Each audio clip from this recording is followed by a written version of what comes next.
Hello po guys, magandang hapon. May isi-share lang po ako. Nakita ko po sa isang video po habang nag-scroll po ako sa cellphone ko.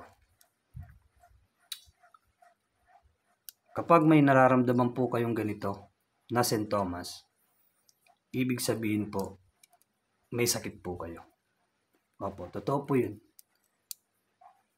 Ang mga sintomas na ito ay ang mga halimbawa ng ganito po.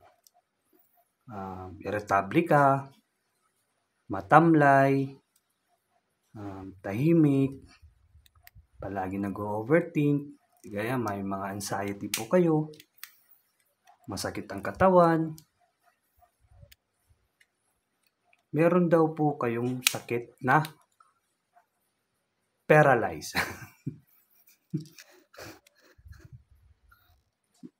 Paralyzed daw po ang sakit nyo. Wala daw po kayong pera pag ganito ang nararamdaman ninyo. Sabi po ng mga doktor, wala po daw silang mairereseta na gamot sa butika.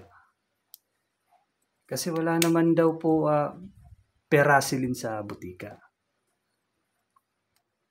Kaya guys, ang mainam,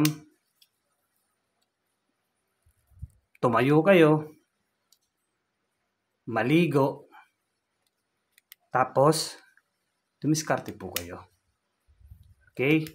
Dumiskarte para magkapera po kayo.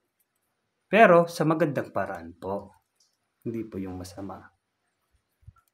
Para mawala po yung sakit ninyong pera.